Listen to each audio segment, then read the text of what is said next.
Welcome to Golf After Dark. My name is Kelvin Kelley, and this is my first episode.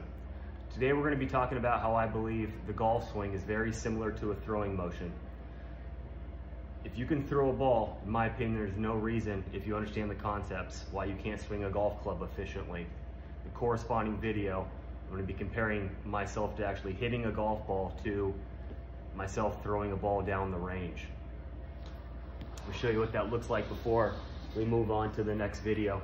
If I were throwing a ball, my setup, and I were looking over my left shoulder, my top would be slightly back behind my bottom, and I'd be in a throwing position. Okay, then my arm would go up, my body would go around a little bit, I would throw the ball, and my right side would move around my left side. In the golf swing, if we understand that the target's out that way and we become external, our body gets into this shape where my top's back behind my bottom, my lead side's high, my trail side's low. And if I were to look over my left shoulder, that looks like I'm getting ready to throw that way or to swing that way. So it really starts in this throwing setup. If I were to look over my left shoulder and swing my arms to the top, it would look like that, which it should not be a whole lot different as if I'm looking in the mirror or looking down at a golf ball. Players struggle when the ball's on the ground and they lose sight of where they're going. They lose the external focus of attention, place their attention down on the golf ball, and their body starts going different ways. This is what I mean by tilt, which I'll explain in the next video, or an over rotation this way.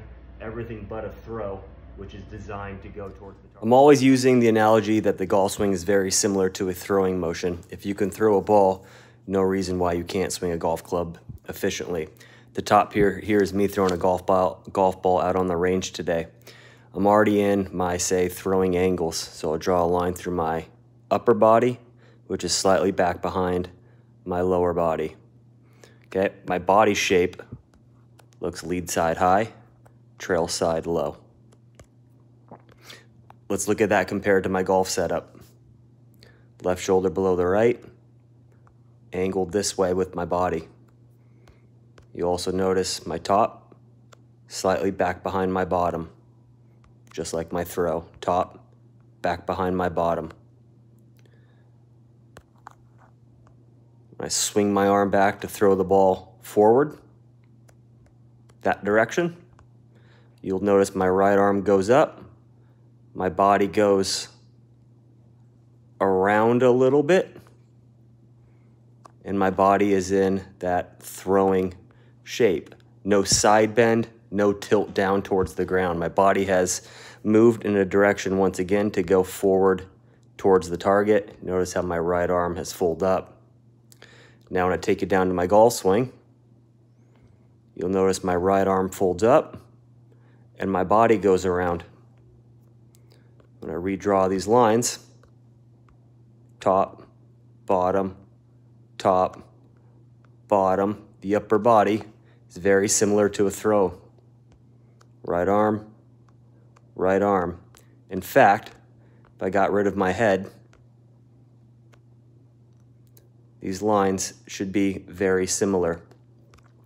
The point of this post is if we can make the golf swing a bit more external, more of a target sport, which is understanding that we're trying to get the ball forward towards the target, our body can start responding better and get rid of the tilt, which will make it harder in the golf swing to make good contact and the desired ball flight that we're looking for.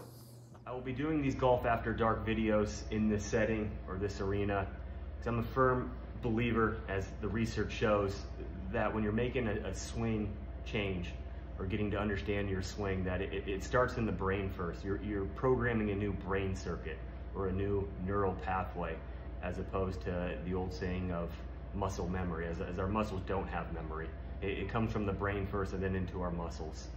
So what we're doing here is just as important as going out to the range. So I believe it starts here. Looking forward to more episodes in the future.